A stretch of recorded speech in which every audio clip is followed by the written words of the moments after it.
Welcome to Panesia Tutor. In this video, we are going to discuss the previous year questions of business management जो paper to commerce and management दोनों के लिए important है. Basically ये unit आपका organization behavior, human resource planning and business management इन तीनों को लेके बना है और इस वीडियो में हम सिर्फ business management के जो topics हैं वो discuss करेंगे through previous year questions. So let's begin with the first question. Which of the following statements are correct about scalar chain principle as given by Henry Fayol? So Henry Fayol ने हमें 14 principles दिए हैं जिसमें one of the principle है scalar chain जो deal करता है communication के regarding. Scalar chain के accordingly हमारी organization में एक formal structure जो है वो follow होना चाहिए communication के लिए कि आप hierarchy wise ही जो है communicate कर सकते हो. On the basis of authority and responsibility आप communicate करोगे यानी कि जो D subordinate है वो C को ही कम्युनिकेट कर सकता है, C जो है वो B के साथ, B जो है वो A के साथ. डाउनवर्ड कम्युनिकेशन भी होता है, अपवर्ड कम्युनिकेशन भी होता है और ये स्ट्रिक्ट हायरार्की, ये स्ट्रिक्ट चेन जो है वो फॉलो होनी चाहिए for a communication.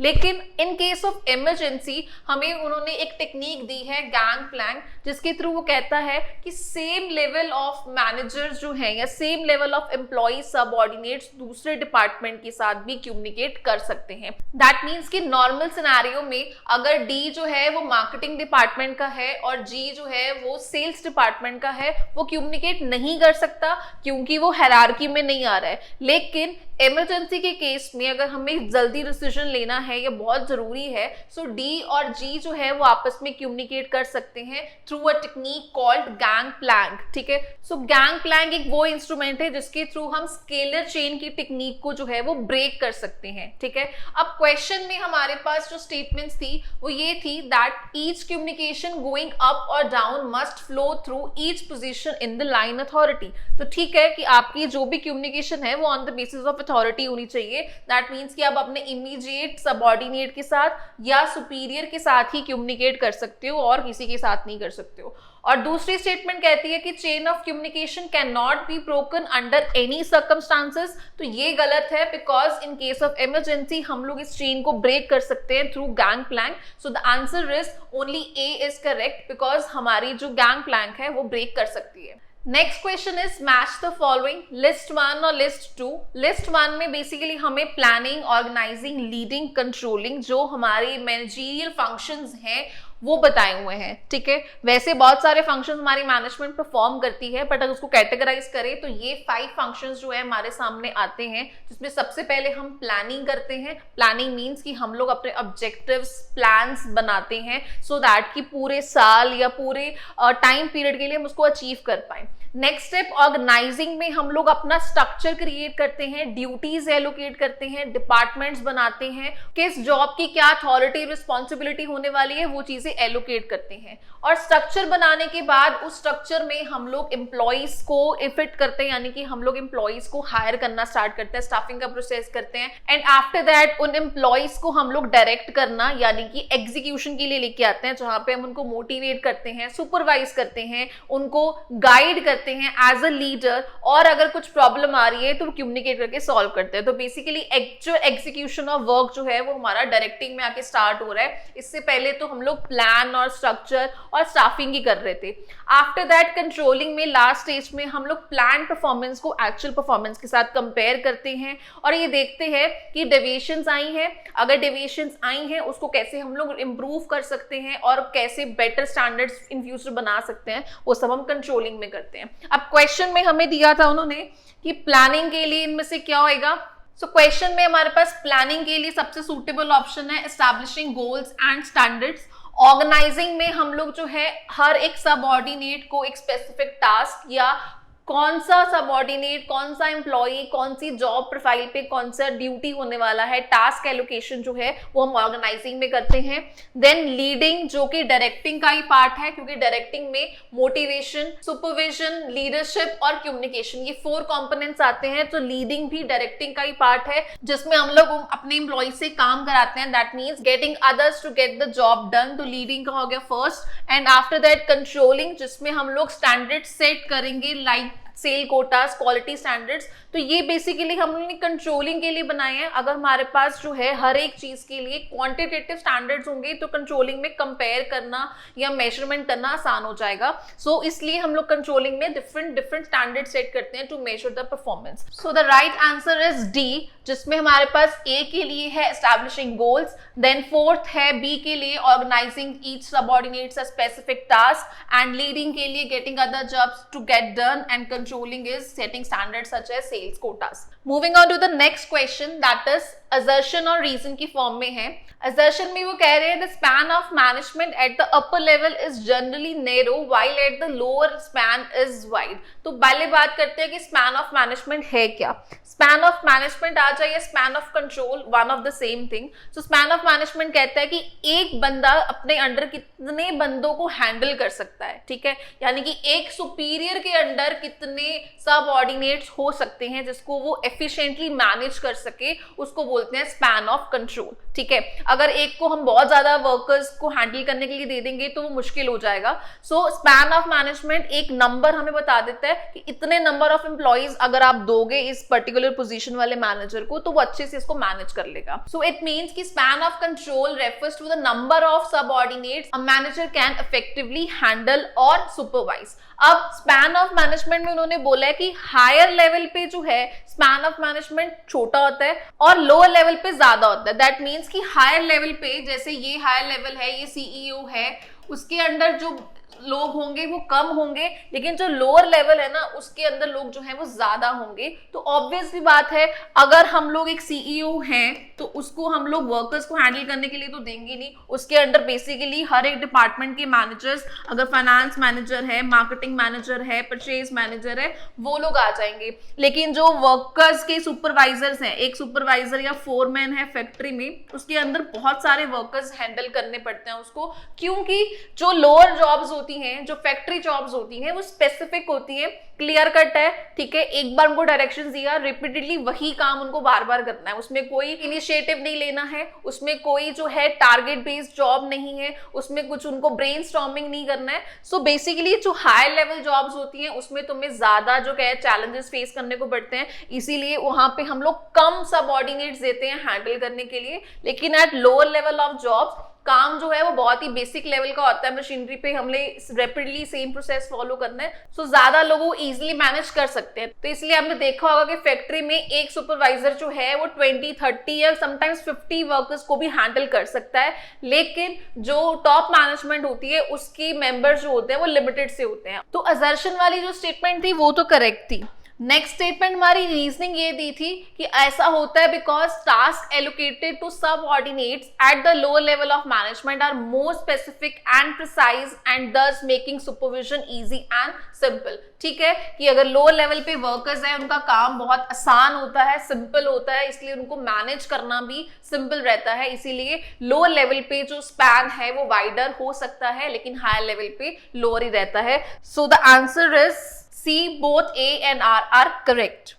Before moving on to the next question, I would like to tell you that if you want to avail the full courses at Panisha Tutor, you can join our classes, जहाँ पे आपको video courses with PDF notes and MCQs जो हैं वो available होते हैं। You can contact us through email ID or WhatsApp number, and if you have any query, you can write it in the comment box. Now the question is that identify the correct sequence of the steps involved in planning. Planning हमारा first function रहता है management का, जिसमें सबसे पहले जो है हम लोग प्लान करते हैं, ऑब्जेक्टिव्स, अपने स्टैंडर्ड सेट करते हैं। सो हमारा सबसे पहला स्टेप यही होगा, एस्टैब्लिशमेंट ऑफ ऑब्जेक्टिव्स। ठीक है, सो ऑब्जेक्टिव सेट करने के बाद हम लोग डिटर्मिन करते हैं कि उस ऑब्जेक्टिव को हम लोग डिफरेंट कौन से ऑल्टरनेटिव्स के थ्रू अचीव कर सकते हैं। फॉर एग्जाम्पल, मैंने ऑब्जेक्टिव सेट कर रहे कि इस बार हमें अपनी सेल्स इंक्रीज करनी है पर 10%। अब सेल्स को इंक्रीज करने के लिए बहुत सारे ऑप्शंस हमारे पास अवेलेबल है, सो वो सारे ऑप्शंस हम लोग डिटर्मिन करेंगे। दैट मीन्स कि थर्ड के बाद हम लोग फिफ्थ स्टेप जो है वो फॉलो करेंगे। आफ्टर दैट वो सारे ऑल्टरनेटिव्स को इवैल्यूएट करेंगे, कौन सा अच्छा है कौन सा नहीं है, सबके प्रॉस एंड कॉन्स मेंशन करेंगे। So evaluation is the next step, evaluating alternative courses, और उसमें से जो ऑल्टरनेटिव हमें बेस्ट लगेगा वो हम चूज करेंगे। That means selecting the best course of action first और आफ्टर दैट हम अपनी सीक्वेंस ऑफ एक्टिविटीज को प्लान करेंगे, ठीक है। जैसे मैंने सेल्स मैक्सिमाइज करने का अगर ये ऑप्शन सिलेक्ट किया है कि मुझे प्रमोशन करनी है, मुझे सेल्स प्रमोशन पे स्पेंड करना है, अब सेल्स प्रमोशन वाला जो प्लान मैंने सिलेक्ट किया है उसके लिए कैसे कैसे मैं काम करूंगी, अपनी एक्टिविटीज को प्लान करूंगी, ठीक है। सीक्वेंस डिसाइड करूंगी कि सेल्स प्रमोशन के लिए फर्स्ट स्टेप कौन सा होगा, सेकंड स्टेप कौन सा होगा। तो इस प्लानिंग में हम लोग यूजुअली यही स्टेजेस जो है फॉलो करते हैं कि पहले हम लोग प्लान करते हैं, एस्टैब्लिशिंग ऑब्जेक्टिव्स एंड स्टैंडर्ड्स, फिर उसके रिगार्डिंग हम लोग ऑप्शंस ढूंढ के इवैल्यूएट करके बेस्ट ऑप्शन को सिलेक्ट करके इंप्लीमेंट करते हैं। तो राइट आंसर इज डी, जिसमें हमारा सीक्वेंस जो है फॉलो हो रहा है। Next question is that given below are the two statements, जिसमें उन्होंने फर्स्ट में बोला है that classical organization believed in the use of authority to achieve coordination, and second में बोल रहे हैं कि classical thinkers consider organizations is an open system. हमारी जो ऑर्गेनाइजेशन थियोरीज हैं वो बेसिकली दो कैटेगरीज में डिवाइडेड है, एक क्लासिकल है, एक नियो क्लासिकल है, ठीक है। क्लासिकल जो सबसे ट्रेडिशनल थियोरीज हैं जिसमें हम लोग अभी रिस्ट्रिक्टेड थे, सिस्टमैटिक तरीके से चलते थे, जहां पे हम लोग ह्यूमन रिलेशंस या ह्यूमन रिसोर्सेज के इमोशंस को कंसिडर ही नहीं करते थे, ठीक है। सो इसलिए जो हमारा क्लासिकल थिंकर सिस्टम है वो क्लोज्ड सिस्टम होता था, क्योंकि उसमें हम लोग जो है अपने ऑर्गेनाइजेशन के एम्प्लॉइज तक को कंसिडर नहीं करते थे, तो बाहर का इन्वायरमेंट, सोशल फैक्टर्स, उन सबको कहां से लेंगे। सो क्लासिकल थिंकर्स के अकॉर्डिंगली हमारा ऑर्गेनाइजेशन सिस्टम जो है वो क्लोज्ड है। और दूसरी स्टेटमेंट में वो कह रहे हैं कि it believed in the use of authority to achieve coordination. तो क्लासिकल में हम सिस्टमैटिक तरीके से चलते थे, हायरार्की एक फॉलो होती थी, इनफॉर्मल कुछ नहीं होता था, फॉर्मल ऑर्गेनाइजेशन स्ट्रक्चर्स होते थे। सो फर्स्ट स्टेटमेंट सही है कि अथॉरिटी के यूज से हम लोग अपने ऑब्जेक्टिव्स अचीव कर सकते हैं। So the right answer is A, जहां पे A is correct but R is incorrect. Next question, match the items. List 1 में तुम्हें कुछ अप्रोचेस दी हुई है और वो अप्रोचेस किस किस ने इंट्रोड्यूस करी, किसका कंसेप्ट था वो बताया है, ठीक है। तो सबसे पहले हम बात करते हैं रैशनल सिस्टम अप्रोच की। रैशनल सिस्टम अप्रोच जो है वो सिस्टमैटिक तरीके से काम करने वाला, ठीक है, जिसमें प्रॉपर एक कह लो ब्यूरोक्रेटिक फॉर्म जो है वो फॉलो होनी है। सो वो हमें दिया था मैक्स वेबर ने, जिसकी थ्योरी का नाम ही यही था, max weber theory of bureaucracy, जिसमें रैशनल सिस्टमैटिक तरीके से काम हो रहा है। सो रैशनल का हो गया second point. After that Ahmedabad experiments to improve productivity, वो किया था AK राइस ने। And social system approach, social system approach सबसे इंपॉर्टेंट अप्रोच है जो क्लासिकल का डीमेरिट था, जो कि दूर किया है एल्टन मायो ने बाय डूइंग द हॉथरन एक्सपेरिमेंट, ठीक है। सो हॉथरन स्टडीज उसने करी थी जिसमें उसने ये देखा था कि ग्रुप बिहेवियर, एम्प्लॉइज का बिहेवियर कितना इंपॉर्टेंट है फॉर इंक्रीजिंग द प्रोडक्टिविटी, ठीक है। फाइनेंशियल इंसेंटिव्स या मॉनेटरी इंसेंटिव्स के अलावा ह्यूमन इमोशंस या ह्यूमन के एफर्ट्स, ग्रुप बिहेवियर, ये सारे फैक्टर्स भी इंपॉर्टेंट होते हैं। तो सोशल सिस्टम अप्रोच हमें बताया था हॉथरन स्टडीज ने, यानी कि ऑल्टन मायो ने। And last is functional organization concept, जो कि हमें FW टेलर ने by giving a concept of scientific management, जिसमें उसने कुछ टेक्निक्स, कुछ प्रिंसिपल्स बताए थे कि इस तरह से हमारी ऑर्गेनाइजेशन जो है वो फंक्शन कर सकती है। So the right answer is B, जिसमें हम लोग कह रहे हैं A is second, B is third, C fourth and D is 1. Next question is matrix organization structure is essentially a violation of the principle of. Matrix is a form of rose and columns. तो जब हमने organisation structure में different रोज, different columns, जैसे कि ये है कि यहाँ पे हमारे डिफरेंट डिपार्टमेंट्स जो है on the basis of functions भी बने हुए हैं, और different departments on the basis of divisions भी, कि project A, project B, project C. So ये एक मैट्रिक्स ऑर्गेनाइजेशन स्ट्रक्चर है जिसमें डिफरेंट रोज भी है, डिफरेंट कॉलम्स भी है। सो इस मैट्रिक्स ऑर्गेनाइजेशन स्ट्रक्चर में मैनेजमेंट का कौन सा प्रिंसिपल, हेनरी फ्यूल का कौन सा प्रिंसिपल जो है फॉलो नहीं हो रहा है, ठीक है। सो पहले बात करते हैं स्केलर चेन की। स्केलर चेन कहता था हायरार्की फॉलो होनी चाहिए कम्युनिकेशन की, तो ठीक है, ये कम्युनिकेशन की हायरार्की फॉलो हो रही है, वो एक दूसरे से इस तरह से ही कम्युनिकेट करेंगे। नेक्स्ट कह रहे हैं unity of direction. Unity of direction कहते हैं कि आपको एक ही डायरेक्शन में मूव करना है, आपका टारगेट, आपका गोल एक ही होना चाहिए। सो हर एक डिपार्टमेंट का अपना अपना एक गोल है, लेकिन ये सारे एक ही डायरेक्शन ऑर्गेनाइजेशन के मेन ऑब्जेक्टिव की तरफ ही डायरेक्ट कर रहे हैं, सो वो प्रिंसिपल भी यहाँ पे वायलेट नहीं हो रहा है।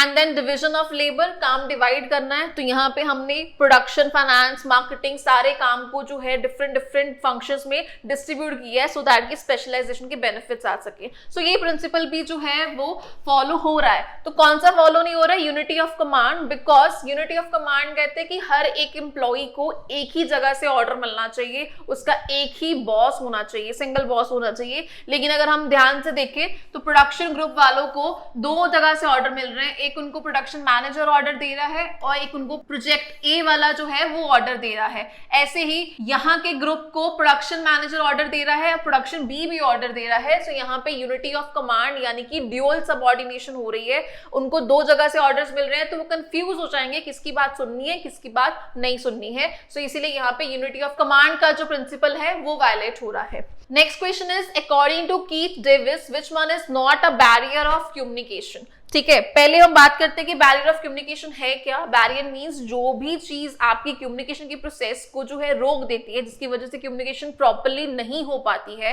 दैट मींस कि जो सेंडर कहना चाहता है रिसीवर सेम उसी मीनिंग को अंडरस्टैंड नहीं कर पाता है, उसके बीच में क्या प्रॉब्लम्स आती हैं, तो उसको हम बोलते हैं बैरियर्स। तो बेसिकली यही बैरियर्स होते हैं, लिंग्विस्टिक बैरियर्स जो लैंग्वेज रिलेटेड बैरियर्स होते हैं, देन साइकोलॉजिकल बैरियर्स जो पर्सन टू पर्सन उनके बिहेवियर पे डिपेंड करते हैं, interpersonal barriers, cultural barriers, organization barriers, physical barriers. तो ये सर्टेन टाइप्स ऑफ बैरियर्स जो हैं वो होते हैं। अब क्वेश्चन में हमें उन्होंने स्पेसिफिकली ये पूछा है कि कीथ डेविस ने क्या बैरियर्स क्या डिस्कशन किया है, मतलब कीथ डेविस के अकॉर्डिंगली कौन कौन से बैरियर्स हैं।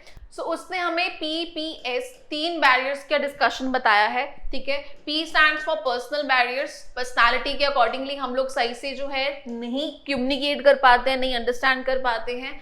सेकेंड इज फिजिकल बैरियर्स, आसपास के एनवायरनमेंट की वजह से, ऑर्गेनाइजेशन स्ट्रक्चर की वजह से जो है प्रॉब्लम्स आती हैं, बैरियर्स क्रिएट होते हैं। एंड एस इज सिमेंटिक यानी कि लिंग्विस्टिक बैरियर्स, समटाइम्स जो है लैंग्वेज समझने में प्रॉब्लम आती है, उस वजह से भी बैरियर्स होते हैं। तो यहाँ पे हमारे पास फिजिकल बैरियर्स हैं, टेक्नोलॉजिकल नहीं लेना, पर्सनल और linguistic. So the answer is technological barriers. वैसे अगर हम आज के टाइम में देखें तो टेक्नोलॉजिकल बैरियर्स जो है वो बहुत देखने को मिलते हैं, बिकॉज आजकल जो स्टडीज हैं या बहुत सारी कम्युनिकेशन है वो ऑनलाइन होती है, तो नेटवर्क की प्रॉब्लम की वजह से या किसी की टेक्नोलॉजी अपडेटेड नहीं है उस वजह से जो है प्रॉब्लम्स क्रिएट होती हैं और हमारा कम्युनिकेशन का प्रोसेस कंप्लीट नहीं हो पाता है। लेकिन कीथ डेविस ने जो है इस बैरियर के बारे में कोई डिस्कशन नहीं करी है। And next question is match the following, जिसमें हमें फंक्शनल फोरमैनशिप के कुछ फंक्शंस पूछे हैं। सो फंक्शनल फोरमैनशिप क्या है?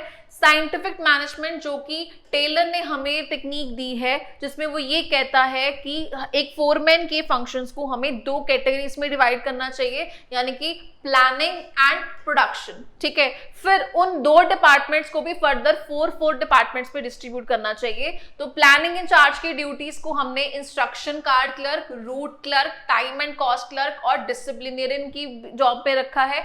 और प्रोडक्शन इंचार्ज में हमने speed boss, gang boss, repair boss और इंस्पेक्टर बॉस। अब इनकी जॉब्स क्या है? इंस्ट्रक्शन कार्ड क्लर्क क्या करेगा? इंस्ट्रक्शंस देगा वर्कर्स को। रूट क्लर्क क्या करेगा कि एक प्रोडक्शन के लिए क्या रूट होगा, क्या स्टेजेस या प्रोसेस ये मशीनरी से होके एक प्रोडक्ट जाएगा वो डिसाइड करेगा और वर्कर्स को बताएगा। देन प्रोडक्शन में कितना टाइम लगेगा, कितनी कॉस्ट लगनी चाहिए वो स्टैंडर्ड सेट करेगा। देन डिसिप्लिन जो है वो डिसिप्लिन मेंटेन करेगा सो दैट कि सब लोग टाइम से जो है अच्छे से काम कर पाए, नहीं कर रहे हैं तो उनको पनिशमेंट देना, वो सब जो है रोल प्ले करेगा। और प्रोडक्शन इंचार्ज में वो स्पीड बॉस जो है स्पीड देखेगा कि वर्कर्स जो है कितनी स्पीड से काम कर रहे हैं और हमारा काम जो टारगेट है वो कंप्लीट हो रहा है नहीं हो रहा इन टाइम। गैंग बॉस में उसकी रिस्पॉन्सिबिलिटी ये रहेगी कि उसको जो है मशीन्स के लिए या वर्कर्स को जो भी चाहिए वो अवेलेबल करवा के देना। ठीक है, मशीन्स को वर्किंग कंडीशन में रखना, अवेलेबल करवाना, वो उसकी जॉब रहेगी। और रिपेयर बॉस जो है मशीन की रिपेयरिंग करवाएगा। ठीक है, और लास्ट इज इंस्पेक्टर। इंस्पेक्टर जो है वो क्वालिटी चेक करेगा, इंस्पेक्ट करेगा कि सही से काम हुआ है कि नहीं हुआ है। अब क्वेश्चन में हमें 4 के बारे में पूछा है, to check the quality of work, वो हो जाएगा हमारा inspector. Then to see that work is completed in time, वो देखेगा हमारा speed boss. To check absenteeism of workers की डिसिप्लिन में काम हो रहा है कि नहीं हो रहा, वो करेगा शॉप डिसिप्लिनर। और टू इशू इंस्ट्रक्शंस, वो करेगा इंस्ट्रक्शन कार्ड क्लर्क। तो the right answer is B, जिसमें 2, 1, 4, 3 जो है वो ऑप्शंस आ रहे हैं। Next question is the basic emphasis of theory of organization design on flat structure, decentralization and provision of informal organization. कौन सी ऐसी थियोरी है जो इन तीन चीजों के बारे में बात कर रही है, यानी कि फ्लैट स्ट्रक्चर के बारे में। फ्लैट स्ट्रक्चर क्या होता है कि आपका जो है एक सुपीरियर के अंडर कुछ सबऑर्डिनेट्स होंगे, देन उसके अंदर कुछ सबऑर्डिनेट्स होंगे। सो इस तरह से फ्लैट स्ट्रक्चर होना चाहिए, ना कि टॉल स्ट्रक्चर होना चाहिए, कि इस तरह से नहीं होना चाहिए, लंबा स्ट्रक्चर नहीं होना चाहिए, फ्लैट स्ट्रक्चर होना चाहिए। काम जो है डिवाइड होना चाहिए, फंक्शंस के बेसिस पे डिपार्टमेंट्स बने होने चाहिए। सो फ्लैट स्ट्रक्चर का कंसेप्ट, डिसेंट्रलाइजेशन का कि हमें अथॉरिटी ऑफ डिसीजन मेकिंग जो है वो आगे अपनी पास आउट करनी है, डेलीगेट करनी है। एंड इनफॉर्मल ऑर्गेनाइजेशन का कि फॉर्मल के साथ साथ इनफॉर्मल कम्युनिकेशन भी होनी चाहिए, स्ट्रक्चर होना चाहिए। तो इन तीन चीजों के बारे में कौन सी थ्योरी ने बात करी है? तो हमने कहा था कि क्लासिकल में तो सबसे पहले उन्होंने कुछ इनफॉर्मल तो इंक्लूड करा ही नहीं है, ठीक है। वहां पे बहुत सिस्टमैटिक या रिस्ट्रिक्टेड तरीके से जो है फॉर्मली सिर्फ काम होता था, हायरार्की फॉलो होती थी, तो ये तो ऑप्शन हो ही नहीं सकता है, ठीक है। Then matrix organization theory, matrix organization theory कोई है ही नहीं, सिर्फ मैट्रिक्स ऑर्गेनाइजेशन स्ट्रक्चर है जो हमने प्रीवियस क्वेश्चन में करा। Then modern theory of system approach, so modern theory में और बहुत सी चीजें इंक्लूड की गई हैं, ठीक है। तो सबसे पहले जो फ्लैट स्ट्रक्चर का और इनफॉर्मल का हमें जो कंसेप्ट दिया था वो नियो क्लासिकल ने दिया था, बिकॉज नियो क्लासिकल थियरी ने क्लासिकल की जितनी भी डीमेरिट्स थी ना वो कवर करने की कोशिश करी थी, ठीक है। मॉडर्न में और बहुत से कंसेप्ट जिसमें इन्वायरमेंट को भी इंक्लूड किया गया, अदर जो इन्वायरमेंटल फैक्टर्स है वो इंक्लूड किए गए, लेकिन नियो क्लासिकल ने जो भी क्लासिकल की डीमेरिट्स थी कि इनफॉर्मल नहीं होगा, टॉल स्ट्रक्चर होगा, स्ट्रिक्ट हायरार्की फॉलो होगी, उस चीज को निकालते हुए FDI जो है वो इंट्रोड्यूस किया था, यानी कि फ्लैट स्ट्रक्चर होना चाहिए, डिसेंट्रलाइजेशन होनी चाहिए और इनफॉर्मल ऑर्गेनाइजेशन होनी चाहिए। सो the right answer is neo classical theory. Next question is who observed that a worker's behavior and sentiments are closely related, ठीक है। तो क्लासिकल वाले तक तो वो कहते थे कि एम्प्लॉइज या एम्प्लॉइज का बिहेवियर मैटर ही नहीं करता है, ठीक है। जो भी है वो प्रोडक्शन है, मशीन्स हैं, हम एम्प्लॉइज को भी मशीन की तरह काम करवा सकते हैं। तो कौन से ऐसे बंदे ने जो है इमोशंस को, वर्कर्स को या उनके ग्रुप बिहेवियर को इंक्लूड किया था? तो हमने पहले भी बात करी कि हॉथरन स्टडीज जो है उन्होंने ग्रुप बिहेवियर के बारे में डिस्कशन करी थी, उन्होंने सोशल सिस्टम अप्रोच जो है वो इंट्रोड्यूस किया था, जिसमें वो ये कहते हैं कि सोशल फैक्टर्स का, इनफॉर्मल ऑर्गेनाइजेशन का होना जरूरी है। अगर प्रोडक्टिविटी इंक्रीज करनी है तो फाइनेंशियल के साथ साथ सोशल फैक्टर्स को भी आपको इन्वॉल्व करना है। और ये हॉथरन स्टडीज की किसने थी?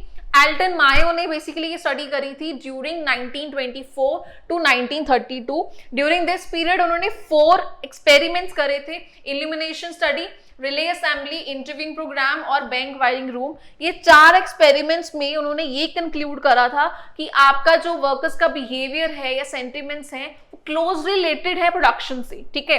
अगर वो सेटिस्फाइड नहीं है, खुश नहीं है, तो वो अपना 100% नहीं दे सकते हैं प्रोडक्टिविटी में। दूसरी चीज कंक्लूड की थी कि ग्रुप का भी इन्फ्लुएंस रहता है प्रोडक्शन के ऊपर, ग्रुप के स्टैंडर्ड्स जो होते हैं, ठीक है। एक तो आपने उनको स्टैंडर्ड दिया, टारगेट दिया, लेकिन एक ग्रुप वाले आपस में स्टैंडर्ड बना लेते हैं कि हमने ये टारगेट अचीव करना है, हमने इस तरह से बेटर करना है, हमने दूसरे ग्रुप को बीट करना है। सो ये चीजें भी मैटर करती हैं अगर आप अपनी परफॉर्मेंस को या ऑर्गेनाइजेशन की परफॉर्मेंस को बेटर करना चाहते हो।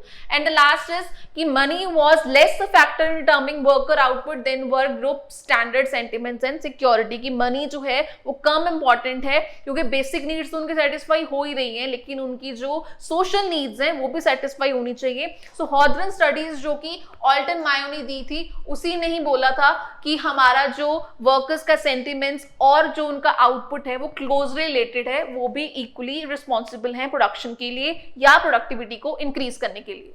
And last question is that delegation of authority makes the size of the organization. Delegation of authority क्या होता है? जब हम अपना काम जो है अपने सबऑर्डिनेट को असाइन कर देते हैं, ठीक है? जब हम काम अपना असाइन करते हैं तब उसको हम अथॉरिटी भी देते हैं, हम उसको रिस्पॉन्सिबिलिटी भी देते हैं, लेकिन आंसरेबिलिटी यानी कि अकाउंटेबिलिटी जो है वो डेलीगेट नहीं होती है। अब जब तुम काम डेलीगेट करोगे, काम जो है आगे आगे बांटते जाओगे, तो तुम्हारा ऑर्गेनाइजेशन स्ट्रक्चर कैसा बनेगा? ऑब्वियसली अगर ए जो है वो अपना काम बी को देगा और बी जो है वो अपना काम सी को डेलीगेट करेगा, तो हमारा जो स्ट्रक्चर है वो लार्जर ऑर्गेनाइजेशन स्ट्रक्चर में आएगा, क्योंकि अगर आप काम डिवाइड करोगे तो स्मॉल तो रहने नहीं वाला, तो हमारा स्ट्रक्चर जो है वो बड़ा बनता जाएगा। लेकिन हमने इसी तरह से तो करना नहीं है, हमने आगे इस तरह से डिपार्टमेंट्स भी बनाने हैं, तो हमारा फ्लैट ऑर्गेनाइजेशन स्ट्रक्चर बनेगा, इसीलिए वेरी बिग में नहीं आएगा। वेरी बिग या टॉल तब आता है जब हम इंडिविजुअली एक एक बंदे को जो है टारगेट देते जाएंगे, तो इस तरह से टॉल स्ट्रक्चर बनेगा। तो वेरी बिग नहीं आएगा और ऑब्वियसली इफेक्ट तो करेगा अगर हम काम डिवाइड करेंगे, नहीं तो वहीं पे डिपार्टमेंट टॉप मैनेजमेंट भी खत्म हो जाएगा अगर वो मिडिल तक काम नहीं देंगे, और मिडिल अगर लो लेवल को काम नहीं देगी तो। इसीलिए the right answer is larger organization. अगर डेलीगेशन ऑफ अथॉरिटी होगी, और डेफिनेटली होगी, डेलीगेशन ऑफ अथॉरिटी ऑप्शन नहीं है, एक बंदा सारे काम कर नहीं सकता है, सो डेलीगेशन हमें करना ही पड़ेगा। डिसेंट्रलाइजेशन हमारे हाथ में होता है कि आपको सेंट्रलाइजेशन रखना है या डिसेंट्रलाइजेशन, यानी कि डिसीजन मेकिंग पावर आपने देनी है या नहीं देनी है, लेकिन काम तो आपको डेलीगेट करना ही पड़ेगा। So these were the few questions of business management. In the next video, we will discuss the concepts and questions of human resource planning. Till then, keep studying and keep smiling. Thank you.